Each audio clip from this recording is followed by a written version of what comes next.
السلام علیکم، آپ دیکھ رہے ہیں مبشر لقمان یوٹیوب چینل. میرا نام مبشر لقمان ہے اور یہ حماس اور اسرائیل کے درمیان جو کشیدگی ہے اس کا تیسرا روز ہے.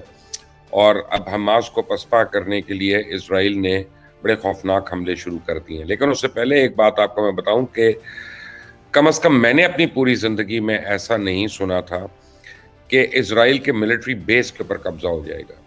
اور اسرائیل کے ایک بڑے اہم ملٹری بیس کے اوپر قبضہ ہو چکا ہے حماس کا. ان کا ٹوٹل کنٹرول ہے اس کے اوپر، اور اسرائیل اس کو چھڑانے کے لیے اس کے اوپر ہوائی حملے اس لیے نہیں کر سکتا کہ ان کی ٹاپ ملٹری اور نیول لیڈرشپ جو ہے وہ اس بیس کے اندر موجود ہے، اور کئی انہوں نے پرزنرز بنا لی ہیں، اور ان کو انہوں نے میڈیا کے آگے ان کی تشہیر بھی کیا، ان کو دکھایا بھی ہے پروف کے طور پہ. کیونکہ ورنہ ہم سارے میڈیا والے تو یہ کہتے ہیں کہ بھائی ہمیں کیا پتا، یہ کلیم ہے ان کا، وہ کلیم پتہ نہیں صحیح ہے کہ غلط ہے.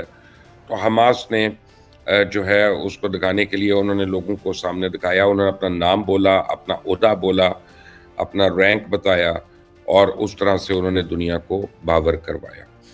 اس وقت گھمسان کا رن پڑا ہوا ہے وہاں پہ. اور اب حزب اللہ نے دھمکی دے دی ہے اسرائیل کو کہ اگر اس نے فلسطینیوں کے اوپر حملہ کیا تو حزب اللہ جو ہے وہ حماس کے ساتھ شامل ہو جائے گی اس جہاد میں. تو ابھی تو اکیلا حماس جو ہے اس کا توڑ نہیں ان کو مل رہا. تو اگر حزب اللہ بھی اس کے ساتھ شامل ہو گئی، اور اگر کوئی اور آپ سمجھے فورس کسی نے ان کو مدد کر دی، ابھی تک تو غیبی مدد ہے یقیناً ہے، تو اگر کسی اور نے کر دی تو پھر تو یہ کایا پلٹ جائے گی مشرق وسطیٰ کی. اب روس جو ہے وہ فلسطین کی حمایت میں کھل کر سامنے آ گیا، اور فلسطین کے معاملے پہ پہلی قراردادوں پہ عمل ہوگا، اور پھر معاملہ آگے بڑھے گا سلامتی کونسل کے اجلاس میں. یہ روس کا دو ٹوک موقف ہے. امریکہ اور مغربی ممالک جو ہیں وہ اسرائیل کے حق میں قرارداد اور پریس کانفرنس کروانے میں اب ناکام ہو گئے، اور اس معاملے میں چائنا بھی رشیا کی حمایت کرتا ہوا نظر آیا. چائنا نے دو ریاستی حل کو امن کا واحد حل قرار دیتے ہوئے اس پر جلد عمل درآمد کا مطالبہ کیا.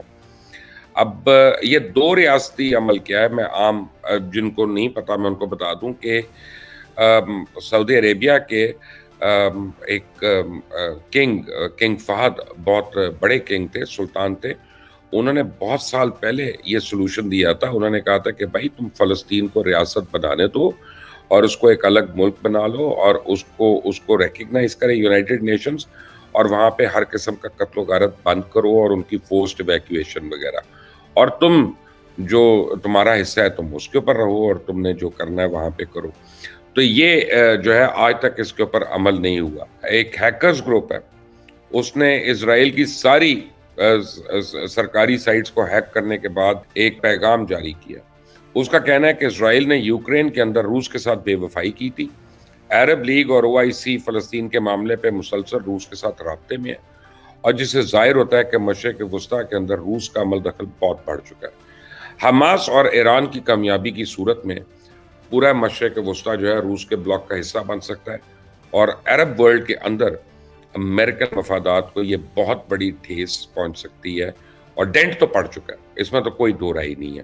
غزہ اور اسرائیل کے جنوبی علاقوں میں تیسرے روز بھی حماس کے جنگجو اور اسرائیلی فورسز کے درمیان شدید جنگ جاری ہے، اور پہلی باری ہو رہا ہے کہ اتنے میس لیول پہ اسرائیلی آرمی کی کیجولٹیز ہو رہی ہیں. ان کے اب ہلاک ہونے والے فوجی جو ہیں وہ 1000 سے زیادہ تجاوز کر گئے، اور گرفتار ہونے والوں کا جو مجھے پتا چلا ہے وہ 350 کے قریب. میں فوجیوں کی بات کر رہا ہوں، میں سیولینز کی بات نہیں کر رہا، وہ الگ ہیں. 350 ہیں، اور اب دیکھتے ہیں آگے کیا سچویشن ہے. حماس کے کمانڈوز جو ہیں وہ ابھی تک جنوبی اسرائیل کے کئی علاقوں پہ قابض ہیں، جہاں دونوں فریقین کے درمیان شدید جھڑپوں کا سلسلہ جاری ہے. ابتدائی معلومات کے مطابق حماس نے اسرائیلی فوج کو پیچھے دھکیلا، اور ابھی تک کی صورتحال کے مطابق اسرائیل اس حملے میں حماس کو کنٹرول کرنے میں بالکل بری طرح ناکام نظر آ رہا ہے. کیونکہ حماس نے اسرائیل کے جن علاقوں پہ قبضہ کیا تھا، یہودی آبادکار ان علاقوں کو خالی کر کے جا چکے تھے. اب حماس کمانڈوز کے حملوں میں اسرائیل میں اہم امریکن شخصیات کے مارے جانے کی اطلاعات بھی آ رہی ہے. ایرانی صدر نے حماس کی اعلیٰ قیادت کے ساتھ ٹیلی فونک رابطہ بھی کیا، اور اس امید کا اظہار کیا کہ وہ جلد فلسطینی قیادت کے ساتھ مسجد اقصیٰ میں نماز ادا کریں گے. دوسری جانب اسرائیل غزہ کی پٹی پر حملے جاری رکھے ہوئے، جس میں عام شہریوں کی بڑی تعداد میں شہادتیں ہیں، اور یہ باز نہیں آتے. یعنی عام شہری، بوڑھے، بچے، عورتیں، اور غزہ کے اسپتالوں میں ایمرجنسی نافذ ہے.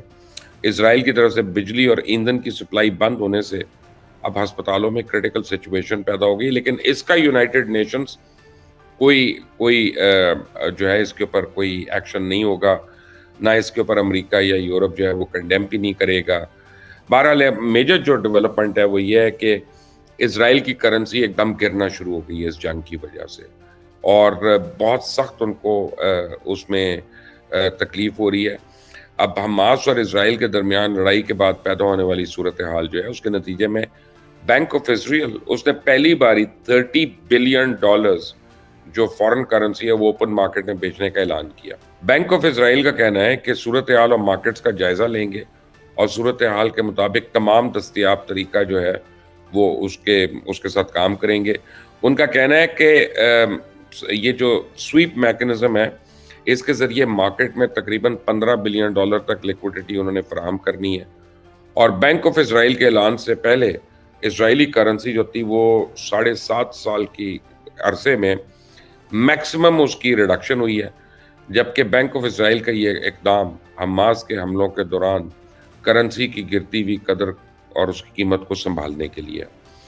اب اسرائیل فلسطین کشیدگی جو ہے اس پہ اقوام متحدہ کا جو بند کمرے کا اجلاس تھا وہ بے نتیجہ ختم ہو گیا، کیونکہ اسرائیل اور فلسطین کشیدگی پہ اقوام متحدہ کے سلامتی کونسل کا بند کمرہ اجلاس جو ہے اس پہ کوئی باضابطہ قرارداد نہیں پیش ہوئی، نہ مشترکہ اعلامیہ جاری ہوا، اور رائٹرز وغیرہ کے مطابق امریکہ کی جانب سے رکن ممالک کو یہ زور دیا گیا کہ وہ اسرائیل پہ حماس کے حملے کی مذمت کریں۔ تاہم امریکن اور اسرائیلی مطالبے اور دباؤ کے باوجود بہت سے اراکین نے حماس کے حملوں کی مذمت نہیں کی۔ امریکہ نے اسرائیل پہ حماس کے حملے کے معاملے پر سلامتی کونسل کے اجلاس میں اتفاق رائے نہ ہونے پہ اظہار افسوس کیا، اور اجلاس کے دوران رشیا نے سلامتی کونسل کے دیگر رکن ممالک سے اتفاق نہیں کیا۔ رشین ایمبیسڈر اس نے فوراً جنگ بندی اور بامعنی مذاکرات پہ زور دیتے ہوئے کہا کہ سلامتی کونسل فلسطین سے مختلف دہائیوں سے پہلے طے شدہ معاہدے پہ عمل درآمد کرے۔ فیر بات ہے، بالکل فیر بات ہے، لیکن یہ جنگ بندی کیوں کہہ رہا ہے؟ یہ بڑی انٹرسٹنگ بات آپ کو بتاؤں۔ اگر ابھی اسی طرح جنگ بند ہو جاتی ہے اور سیز فائر کر لیتی ہیں دونوں پارٹیز، تو وہ جو سارا علاقہ اسرائیل کا اس وقت حماس کے قبضے میں ہے وہ ان کے قبضے میں ہی رہے گا، اور اس کے بعد نیگوسیشن شروع ہوگی، تو وہ تو بہت بیک فٹ پہ آ جائے گا اسرائیل اس کے بعد۔ تو یہ تو اس لیے امریکہ اور یورپ، اب آپ کو پتا چلا کہ یہ اجلاس بے سود کیوں بند ہو گیا، یعنی اختتام پذیر ہو گیا، کیونکہ وہ کیسے مان لیں اس کو کہ ان علاقوں کے قبضے میں ہونے کے اوپر ہم نیگوشیٹ کریں گے۔ اب چائنیز امبیسڈر نے کہا یہ غیر معمولی بات ہے کہ سیکیورٹی کونسل نے کچھ نہیں کیا، ورنہ عام شہریوں کے خلاف کیے گئے تمام حملوں کی مذمت کر۔ اب جب سیٹرڈے کو غزہ سے اسرائیل کے اوپر 7,000 راکٹ فائر کر چکے ہیں ابھی تک، اس بعد فلسطین اور اسرائیل میں جنگ ہوئی، اور فلسطینی مزاحمتی تحریک حماس کے یعنی اس دونوں نے تباہ کن حملے کیے اور تابڑ توڑ حملے کیے، اور وہاں پہ ایک قیامت خیز منظر تھا اور وہ گھبرا گئے ساتھ۔ اب اسرائیل کا جو جوابی حملہ اس میں ابھی تک 78 خواتین اور 41 بچوں سمیت 413 فلسطینی جو ہیں وہ شہید ہو گئے۔ اب آپ دیکھیں خواتین اور بچے اور ایک ہسپتال، ان پر حملے ہو رہے ہیں، اس کے اوپر سیکیورٹی کونسل نے ابھی تک کوئی مذمتی قرارداد نہیں دی ہے، جبکہ 121 فلسطینی بچے سمیت 2300 سے زیادہ جو ہیں وہ زخمی بھی ہو چکے ہیں۔ اب نیپال کا جو سفارت خانہ ہے اس نے حماس کے الیکسا فنڈڈ آپریشن کے تحت اسرائیل میں موجود 10 نیپالی شہریوں کی ہلاکت کی تصدیق کی ہے۔ اس کا مطلب ہے کہ وہ جو ہمیں بتا رہے ہیں ابھی خبریں نہیں ہیں کہ اندر کوئی حملہ نہیں ہو رہا، تل ابیب میں نہیں ہو رہا، یروشلم میں نہیں ہو رہا، وہ غلط ہے۔ یعنی اگر نیپالی شہری جو ہیں وہ وہاں پہ ہلاک ہو رہے ہیں، 3 امریکی شہری ہلاک ہو گئے، ایک برطانوی اور 2 یوکرینین شہریوں کی ہلاکت کی بھی تصدیق ہو گئی ہے، اور ایک برطانوی شہری جو ہے وہ مسنگ ہے وہاں پہ۔ تب آپ سمجھے کہ یہ تل ابیب کے اندر اور یروشلم کے اندر کتنی خوفناک جنگ ہو رہی ہے اور کتنے راکٹس وہاں پہ مارے جا رہے ہیں۔ اب ایشیائی منڈی جو ہے اس میں خام تیل کی قیمتوں میں تقریباً 4.5% تک اضافہ ہوا ہے، جبکہ دوران ٹریڈنگ برطانوی برینٹ خام تیل کی قیمت جو ہے وہ $86.65 پر بیرل تک پہنچ گئی۔ اس کے حملے کے نتیجے میں 3 اسرائیلی شہروں پہ راکٹ کے حملوں کے بعد جتنی فورسز ہیں وہاں پہ ان کی جوابی کارروائی نہ ہونے کی وجہ سامنے آ گئی. جو ٹرکی کا میڈیا ہے اس کے مطابق حماس کے اسرائیل پہ حملے کے بعد سیونی فوج کے میزائل سٹاکس میں بہت کمی کا انکشاف سامنے آیا. اب ٹرکش رپورٹ میں بتایا گیا کہ اسرائیلی فوج آئرن ڈوم سسٹم سے لیس کچھ یونٹس کو گولہ بارود فراہم نہیں کر رہی اور اسرائیلی فوج کے پاس guided anti aircraft missile بھی بڑی محدود تعداد میں جو پیٹریٹ میزائلز ہیں. اسرائیلی فوج غزہ سے یعنی جو ہے وہ ابھی تک راکٹس کے حملے جو ہے اس کے جواب نہیں دے سکی. وہ کیا رہا ہے کہ ہمیشہ اسرائیلی فوج نے اگریشن دکھائی, انہوں نے پہل کی اپنی تیاریاں کر کے یہ وہ, اور یہ اس باری ہم دیکھ رہے ہیں کہ they were caught off guard, they were caught napping, they were caught with their pants down. اور اسرائیلی انٹیلیجنس جو ان کی بڑی ایک آپ سمجھیں کہ ان کا غرور ہے اس کے اوپر, موساد کے اوپر, موساد کا تاریخ کا سب سے بڑا فیلئر ہے یہ جو حماس کا اٹیک ہے, اور جس طرح کا ویل کوارڈینیٹڈ اٹیک اتنے لارج سکیل پہ اتنے بڑے شہروں پہ یہ ہونا, ان کو پوری دنیا کی خبر ہے, ان کو اپنے گھر کی خبر نہیں ہے. اور اب اگر اس میں اور لوگ شامل ہو جاتے ہیں جیسے حزب اللہ وغیرہ تو پھر اسکائی از دا لمٹ. اب مجھے تو یہ لگ رہا ہے کہ یہ آنے والے دنوں میں بڑی میجر تبدیلیاں آنے والی ہیں, خاص طور آج جو امریکہ اور یورپ اسرائیل کے حق میں قرارداد نہیں کروا سکا. کیا پتہ لوگوں کے ضمیر جاگ رہے, کیا پتہ لوگوں کی آنکھیں کھل رہی ہیں. Until the next time, اللہ حافظ.